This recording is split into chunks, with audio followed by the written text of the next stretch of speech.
પહેલું તો એ કહીશ કે તમારા બાળકો આ સ્કૂલમાં બહુ જ સેફ અને સિક્યોર છે. आई एम स्ट्रॉन्ग, मैं बहुत स्ट्रॉन्ग हूँ.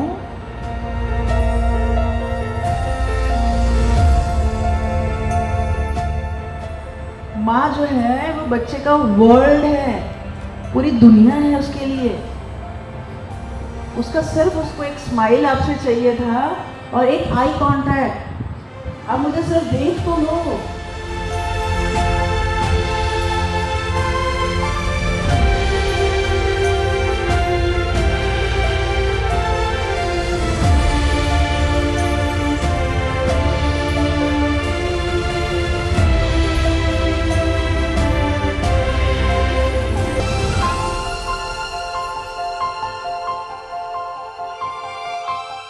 तो जब आप पालक बनते हो तो देखेंगे आप कि सबकी अलग अलग स्टाइल है. यहाँ जितने लोग बैठे हैं उसमें से सबकी स्टाइल ऑफ पेरेंटिंग अलग है. तो अभी मेरे को बिल्कुल टाइम नहीं है. अरे भाई प्लेटफॉर्म के ऊपर बिठा दो बच्चों को खाना बनाते हुए, इट्स ओके. अब मैं सुन रही हूँ ना, खाना भी बन रहा है, मैं बात भी कर रही हूँ. चल मैंने पोएम लर्न कर ली है मम्मा, मेरे को सुनाना है आपको, सुनने तो आओ.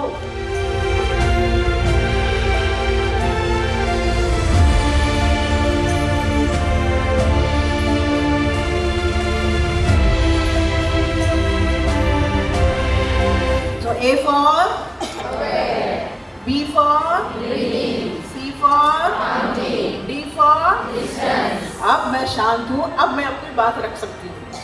एक्सप्रेस तो करना है, बात तो रख रही है, बोलना तो है, लेकिन यहाँ तक पहुँचते पहुँचते आपका स्ट्रेस, आपका एंगर सब डाउन हो जाएगा. ઇટ્સ આપ પર નિર્ભર,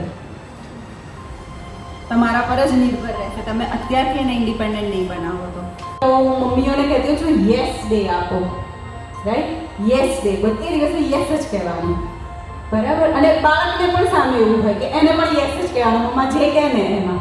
એને ધમકીઓ ના આપો, એને ડરાવો નહીં, બરાબર? જ્યારે પણ એવું કરવાનું મન થાય ને, પહેલાં પોતે શાંતિ રાખો, ABCD કરો, બાળકને પણ કરાવો, તો તમારા માટે જર્ની આસાન થઈ જશે.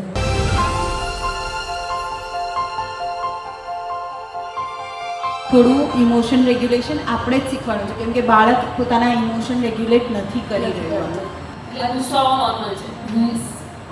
પણ એને સ્પોર્ટ્સ કરાવવું એટલે જ જરૂર છે. જે પણ બાળકોમાં અગ્રેશન છે બધાને સ્પોર્ટ્સ કરાવો, બોય છે કે ગર્લ છે. હું હોય તો ડોટર પાસે જાઉં, શાંતિથી પહેલાં એને પ્રેમથી એ જગ્યાએથી લઈને આવું અને એને સાંભળું, કમ્પ્લીટલી સાંભળું. કમ્પેશન બહુ હાઈ લેવલ પર જોઈએ અને મધરમાં તો એ હોવું જ જોઈએ, કેમ કે તમે બધા હીલર છો. હીલિંગ ક્યારે થાય?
ફેંકવાથી તૂટતી નથી, નુકસાન પણ થતું નથી, અને તૂટે અને નીચે પડે તો કોઈને વાગતું પણ નથી.